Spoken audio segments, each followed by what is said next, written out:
Good morning students. जैसे कि अपनों लास्ट लेक्चर में देखा था कि सपोज अपने पास कोई ऑर्गेनिक कंपाउंड है। Okay, so if we are having an organic compound then how what are the methods use to purify that organic compound.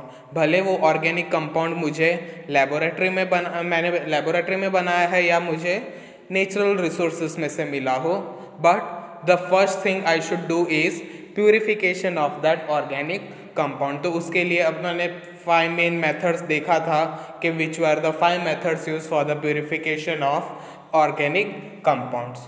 Then comes the detection of organic compounds के organic compound के अंदर कौन से elements present है। अगर मुझे ये find out करना है then I have to do the qualitative analysis of organic compound. Okay, तो what do you mean by qualitative analysis?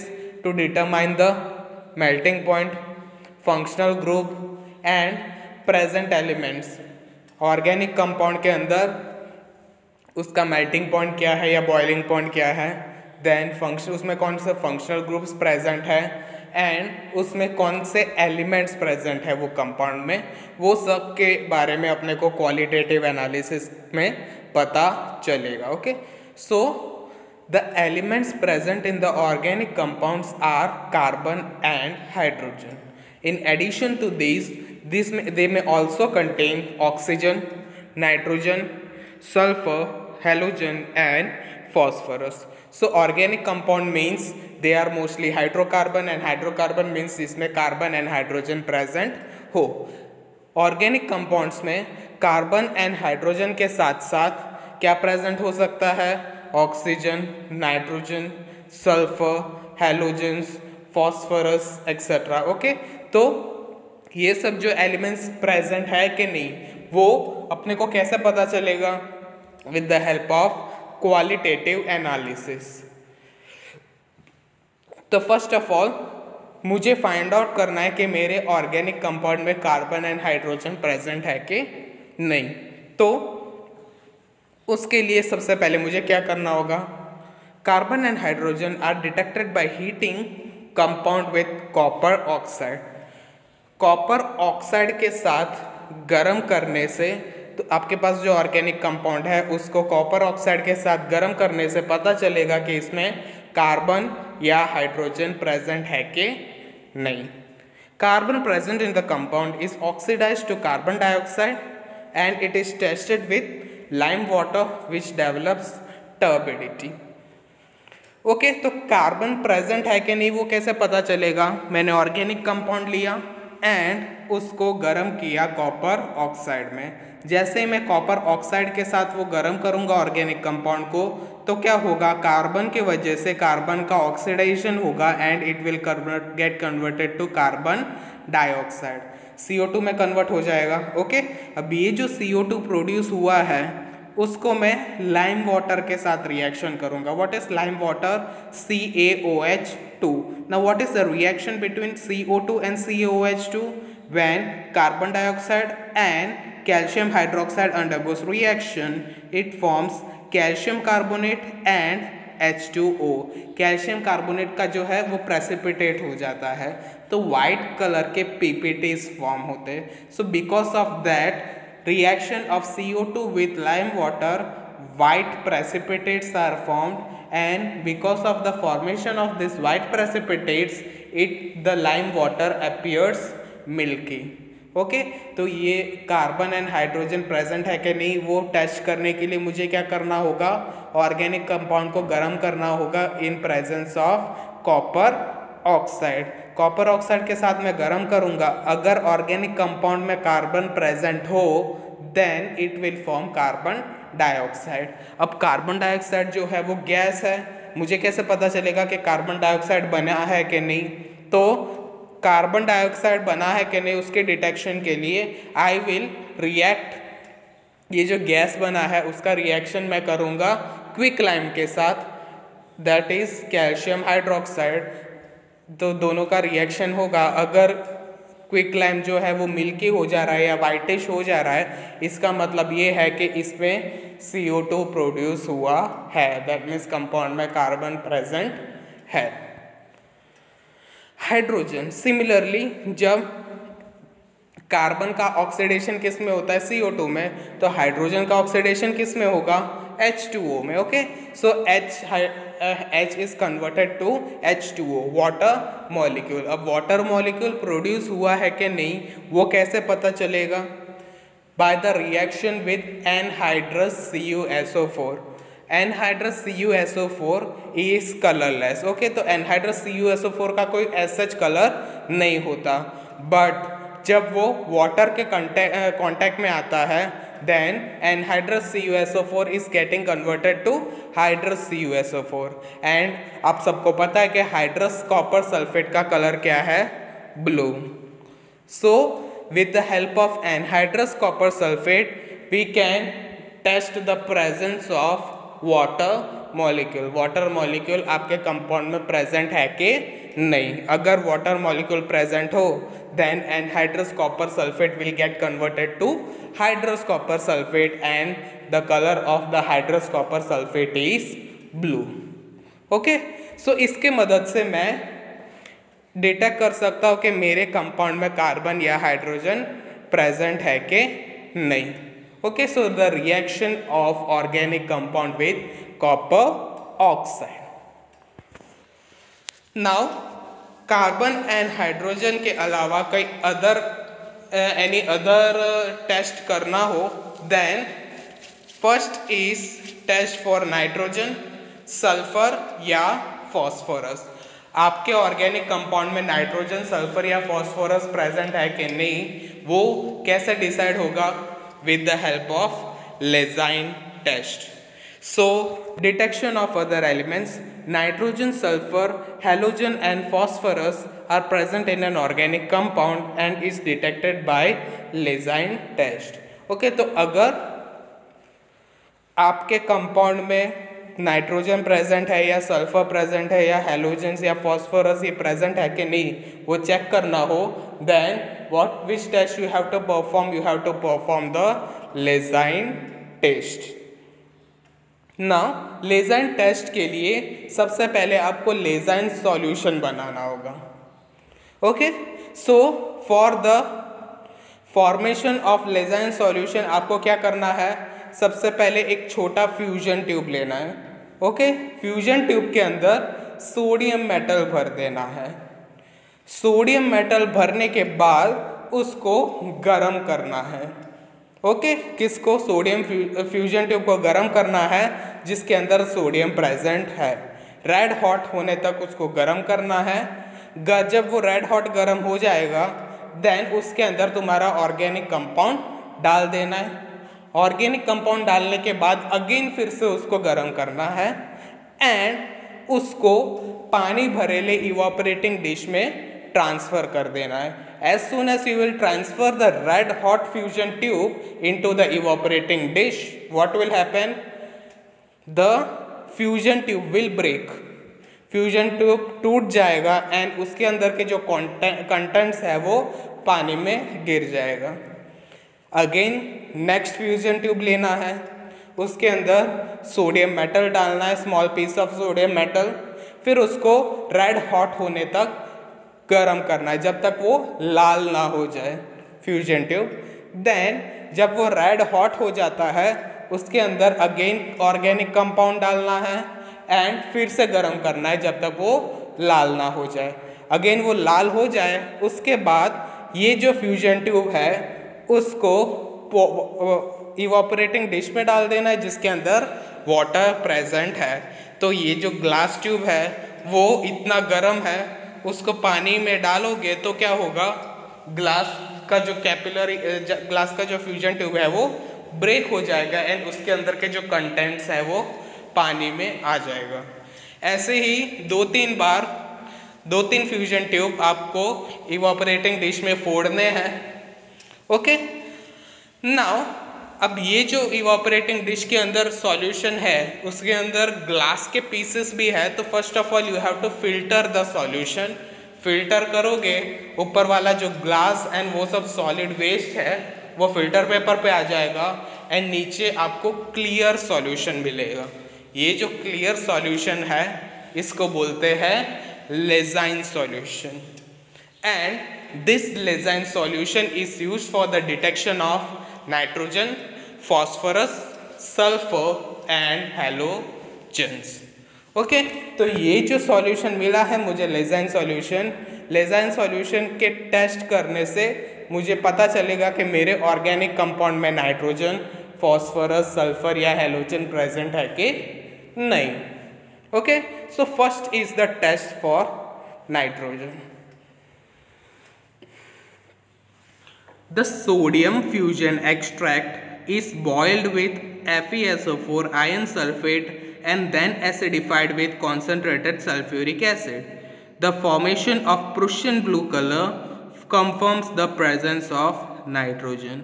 इसका मतलब ये है कि जो लेजाइन सॉल्यूशन बना है उसको गर्म करना है आयन सल्फेट के साथ। लेजाइन सॉल्यूशन को टेस्ट ट्यूब में लेना है, उसके अंदर आयन सल्फेट डाल देना है FeSO4, देन उसके अंदर उसको गर्म करना है। गर्म करने के बाद उसमें डालना है कॉन्सेंट्रेटेड H2SO4। जैसे ही कॉन्सेंट्रेटेड H2SO4 डालोगे तो तुम्हारा जो सॉल्यूशन है अगर वो प्रूशियन ब्लू कलर हो जाएगा, that means peacock blue type का आप सोच सकते हैं, ग्रीनिश ब्लू टाइप का सॉल्यूशन आपका बन रहा हो, देन यू कैन से कि तुम्हारे ऑर्गेनिक कंपाउंड में नाइट्रोजन प्रेजेंट है। अब यहाँ पे हो क्या रहा है, sodium cyanide first reacts with iron sulphate and forms sodium hexacyanoferrate.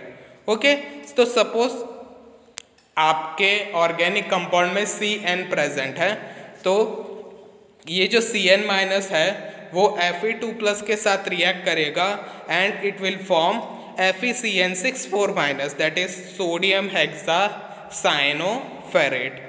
अब ये जो है सोडियम हेक्सासायनोफेरेट वो जो बना है उसका रिएक्शन जब सल्फ्यूरिक एसिड के साथ होता है तो वो क्या बनाता है, आयन हेक्सासायनोफेरेट। एंड ये जो आयन हेक्सासायनोफेरेट है वो प्रशियन ब्लू कलर का है। तो ये जो रिएक्शन है वो आपको याद नहीं रखना है, बस इतना याद रखना है कि लेजाइन सॉल्यूशन कैसे बनाना है।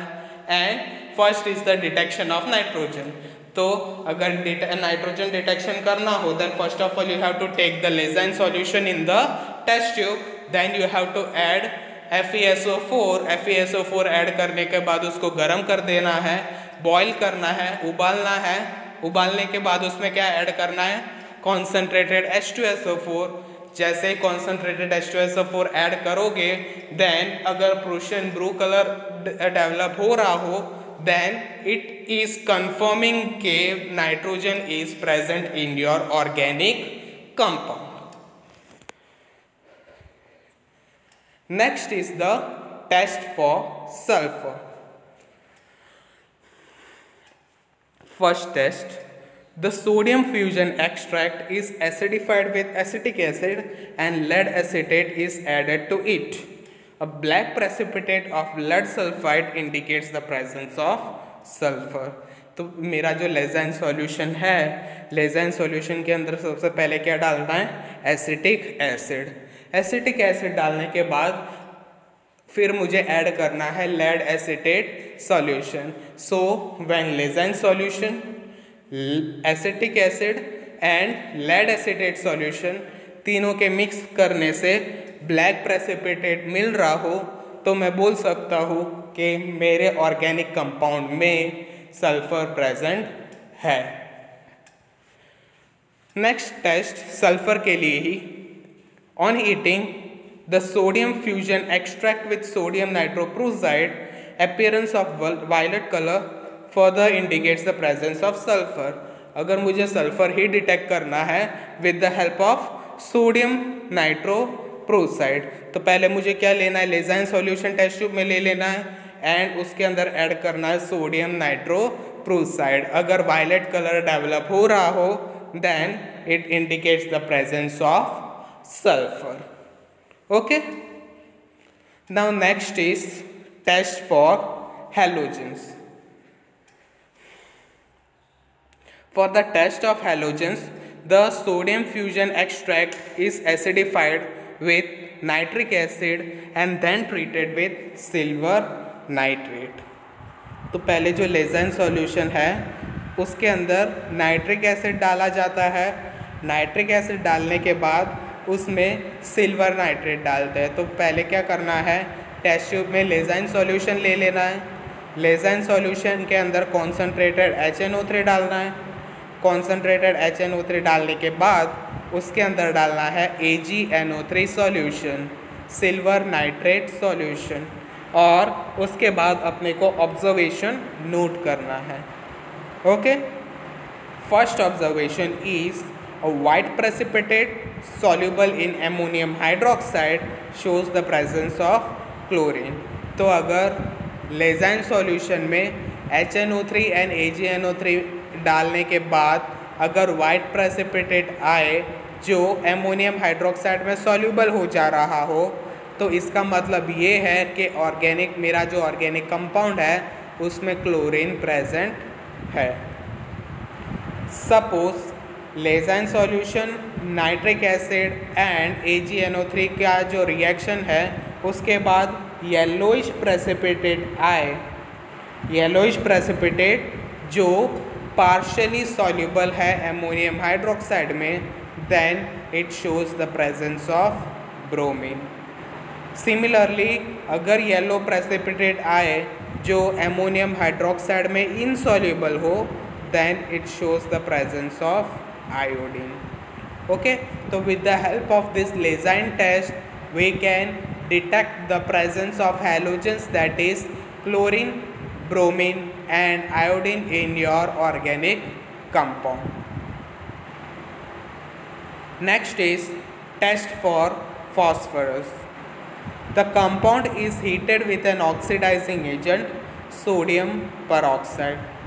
The phosphorus present in the compound is oxidized to phosphate. The solution is treated with nitric acid and then treated with ammonium molybdate. तो पहले क्या करना है, कंपाउंड लेना है एंड उसको ट्रीट करना है ऑक्सीडाइजिंग एजेंट सोडियम पेरोक्साइड से। तो पहले क्या करना है, कंपाउंड लेना है एंड उसका रिएक्शन करना है सोडियम पेरोक्साइड H2O2 के Na2O के साथ। ओके, सो सोडियम पेरोक्साइड के साथ उसका रिएक्शन करवाना है। देन जैसे ही आप सोडियम पेरोक्साइड के साथ रिएक्ट करोगे, व्हाट विल हैपन, तुम्हारे ऑर्गेनिक कंपाउंड में जो फॉस्फोरस है वो फॉस्फेट में कन्वर्ट हो जाएगा। ओके, अब उसके बाद ये जो सॉल्यूशन है उसको नाइट्रिक एसिड के साथ गर्म करना है एंड उसके बाद उसके अंदर ऐड करना है एमोनियम मॉलिब्डेट। एंड इतना सब प्रोसीजर करने के बाद अगर येलो कलर के पीपीटीज डेवलप हुए तो इसका मतलब ये है कि ये जो ऑर्गेनिक कंपाउंड है इसमें फॉस्फोरस प्रेजेंट है। So first of all we will see the detection of carbon and hydrogen. आपके कंपाउंड में कार्बन एंड हाइड्रोजन कैसे प्रेजेंट हो सकता है, by heating with the copper oxide. Copper oxide से गर्म करने के बाद आपको पता चलेगा कि आपके कंपाउंड के अंदर कार्बन या हाइड्रोजन प्रेजेंट है कि नहीं। उसके बाद मुझे डिटेक्ट करना है कि मेरे कंपाउंड के अंदर नाइट्रोजन, सल्फर, फॉस्फोरस या हैलोजन प्रेजेंट हो। Then I have to do which test, I have to do the Lassaigne test. Now let us see the example of the common chemical compounds which we use in our day-to-day life. Okay, तो first of all is water. Water का chemical formula है H2O। Table salt, table salt का chemical formula है NaCl। Nail polish remover, nail polish remover जो use करते हैं chemical, उसका chemical formula है CH3COCH3।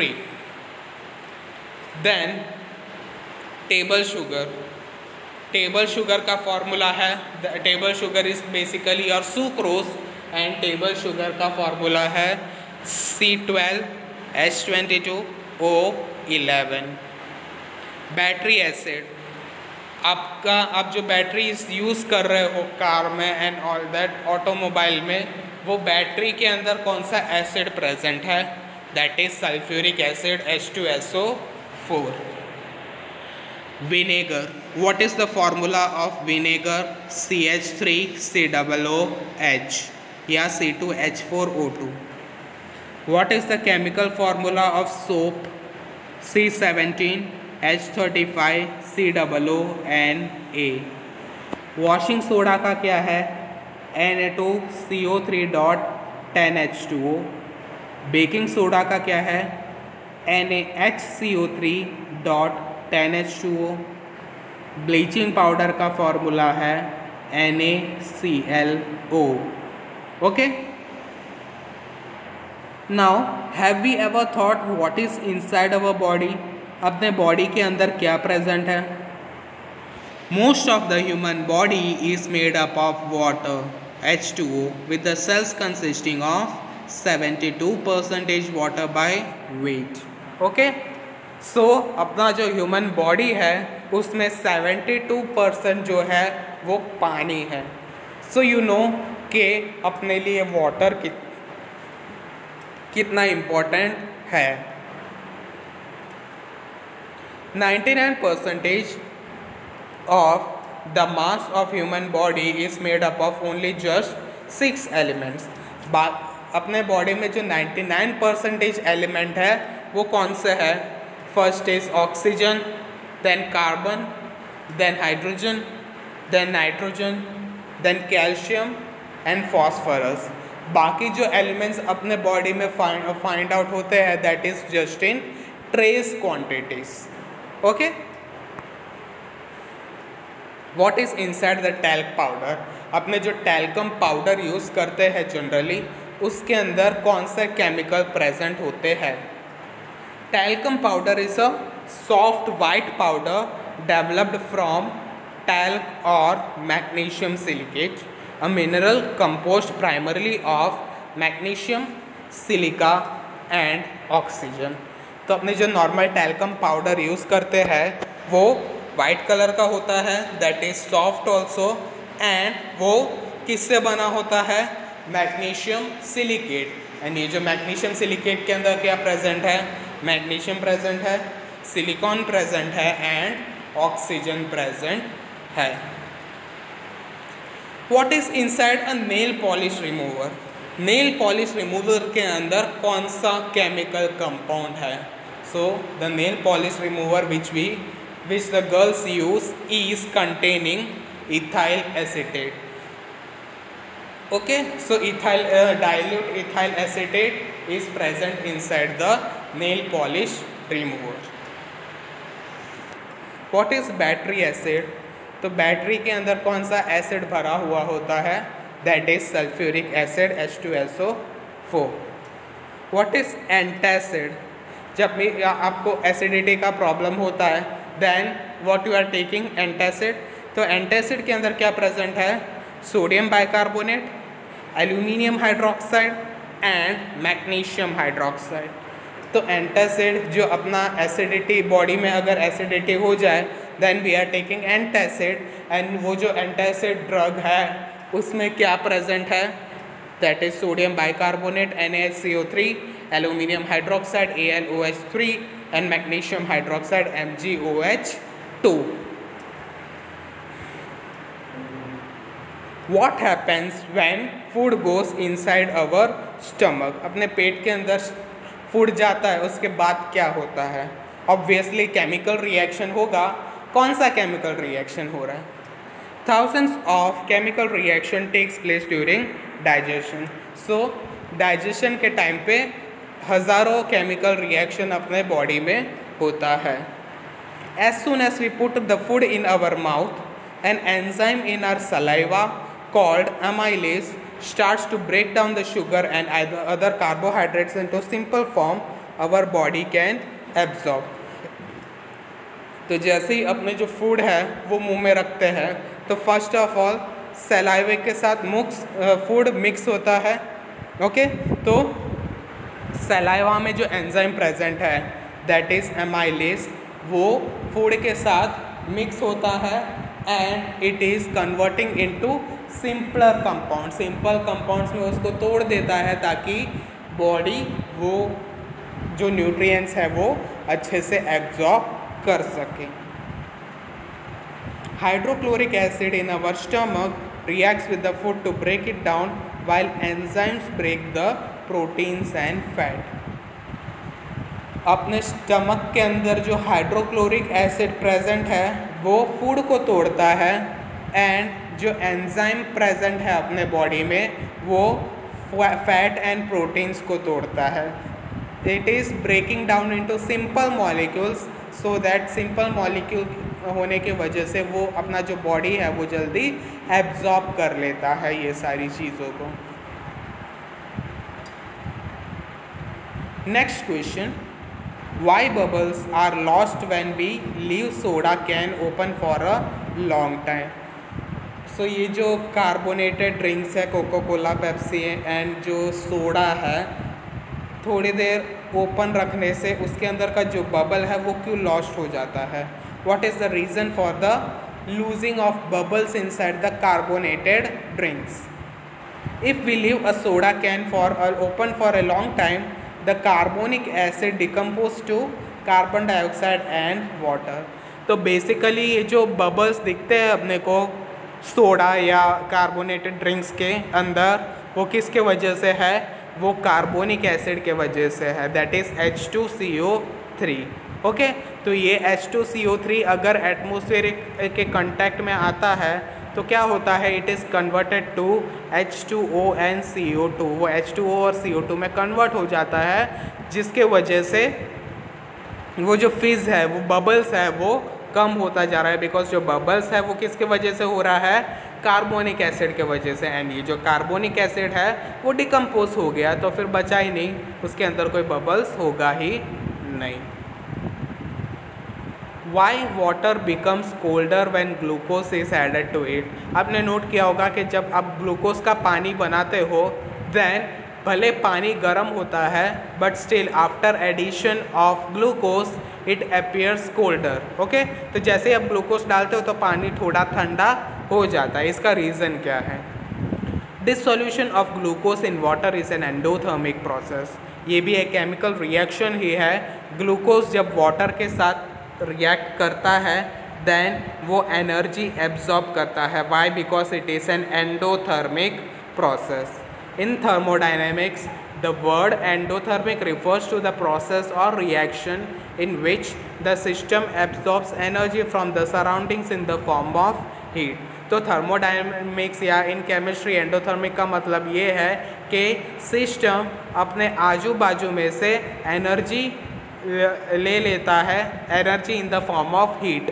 तो as soon as it takes the heat from the surrounding में से हीट लेने के वजह से वो जो सिस्टम है वो ठंडा हो जाता है। Thus when some glucose is added to water the water glucose system absorbs energy from the surrounding to form heat for the dissolution of glucose to take place. तो जब ग्लूकोज एंड पानी को मिक्स किया जाता है तब ये जो ग्लूकोज वाटर का जो सिस्टम बना है वो क्या करता है, सराउंडिंग में से एनर्जी खींच लेता है ताकि ग्लूकोज इसके अंदर अच्छे से डिज़ोल्व हो जाए। ओके तो एनर्जी वो बाहर से ले लेता है एंड ग्लूकोज पानी में अच्छे से घुल जाता है। Consequently the temperature of water decreases thereby making it colder. तो इसके वजह से पानी का जो टेम्परेचर है वो कम हो जाता है एंड पानी ठंडा हो जाता है, comparatively colder. Why lemon taste sour. Okay तो नींबू खट्टा क्यों है, that is the question. The sour taste of a lemon is caused by the presence of organic acid. तो लेमन के अंदर ऑर्गेनिक एसिड के प्रेजेंस के वजह से वो लेमन जो है वो खट्टा होता है। The major acid which is present in lemon is citric acid. Okay तो लेमन के अंदर जो मेजर एसिड है वो सिट्रिक एसिड है। एंड यू ऑल नो के एसिड का टेस्ट क्या है, acid is sour in taste, acid खट्टा होता है एंड लेमन के अंदर एसिड प्रेजेंट है जिसके वजह से लेमन भी खट्टा होता है। Why onion makes us cry, what is the reason. जब आप ऑनियन काटते हो देन आपके आँखों में से आंसू क्यों आता है? रीज़न, चॉपिंग और slicing of an onion breaks down its cells. तो जब आप ऑनियन को चॉप करते हो तो क्या होता है, उसका जो सेल है, ऑनियन का जो सेल है वो ब्रेक हो जाता है। ओके, इस सेल के अंदर क्या प्रेजेंट है? Amino acid and enzyme. जब ये एमिनो एसिड और एंजाइम प्रेजेंट है ऑनियन के अंदर, वो जब मिक्स होता है तब क्या होता है, वो सल्फर केमिकल्स प्रोड्यूस करता है। ऑनियन के अंदर, ऑनियन के सेल के अंदर जो amino acid and enzyme present है, जब वो एक दूसरे के साथ मिक्स होता है वो सल्फर केमिकल प्रोड्यूस करता है जो जल्दी इवॉपरेट हो जाता है। एंड ये जो इवॉपरेटेड एयर है, सल्फर कंपाउंड है, वो जब अपने आँखों के कांटेक्ट में आता है तो क्या करेगा, वो आँखों को इरिटेट करता है। It irritates the eyes and because of this irritation tears come out from your eyes. तो आँखों में से आंसू आने लगते हैं because of the presence of sulfur compounds formed by the combination of amino acid and enzymes in the onion. Okay, तो older onion creates this effect more strongly. तो जितना ऑनियन जितना पुराना होता है उतना ही ये जो आंसू आने का प्रोसीजर है वो उतना ही फास्ट होता है। Let us see the next question.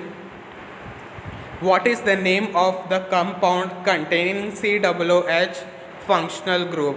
ये मेरा फर्स्ट क्वेश्चन है। अगर कोई कंपाउंड में COOH फंक्शनल ग्रुप प्रेजेंट हो तो उसको क्या बोला जाता है? Next question is name the following compound CH3COOH। तो CH3COOH का नाम क्या है? तो the compound containing COOH functional group, अगर कोई कंपाउंड ऑर्गेनिक कंपाउंड में COOH फंक्शनल ग्रुप प्रेजेंट हो तो उसको बोलते हैं कार्बोक्सिलिक एसिड। सेकेंड क्वेश्चन का answer, what is CH3COOH? It is simple, this is acetic acid और इथेनोइक एसिड।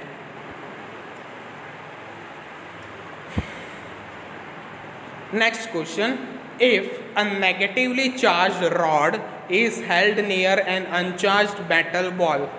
अगर मेरे पास एक सलिया है जो नेगेटिवली चार्ज है एंड उसको एक मेटल बॉल के पास ले गया मैं जो अनचार्ज है, जिसके पास कोई चार्ज नहीं है, तो क्या होगा?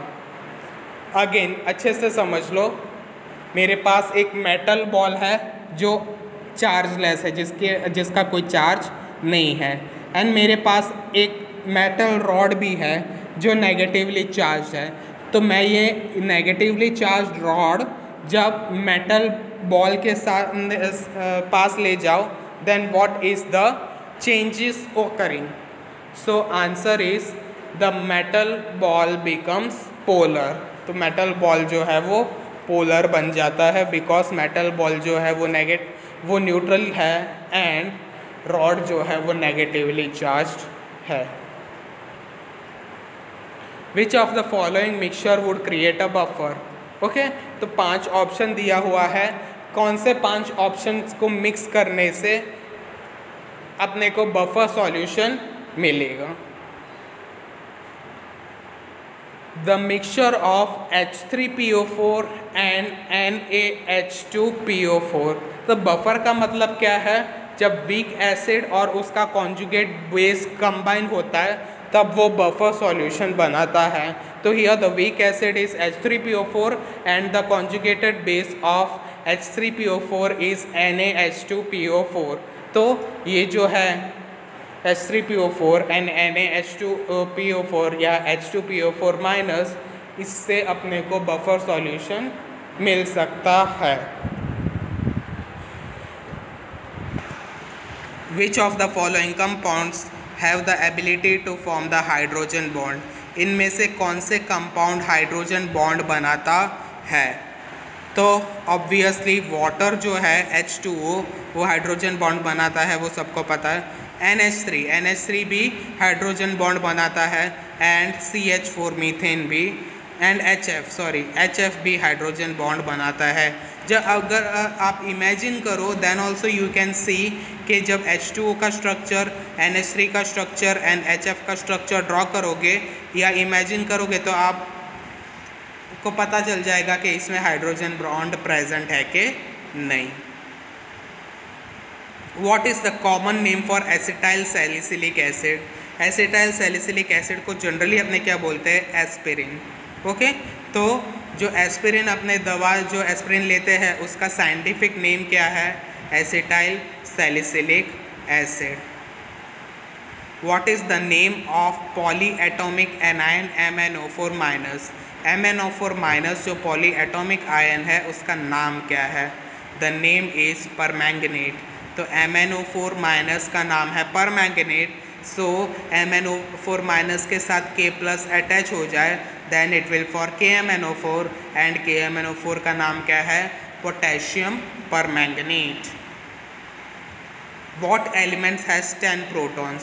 तो मैंने लास्ट लेक्चर में बताया था कि atomic number is the number of proton. तो नंबर ऑफ प्रोटॉन अगर 10 है तो इसका मतलब ये है कि एटॉमिक नंबर 10 होगा। तो कौन सा एलिमेंट है जिसका एटॉमिक नंबर 10 है? Neon. So which element has 10 protons? Neon. What is the ground state electronic configuration of SR? Strontium का ग्राउंड स्टेट इलेक्ट्रॉनिक कॉन्फ़िगरेशन क्या है? The atomic number of strontium is 38। तो the ground state electronic configuration of strontium is 1s2 2s2 2p6 3s2 3p6 4s2 3d10 4p6 and 5s2।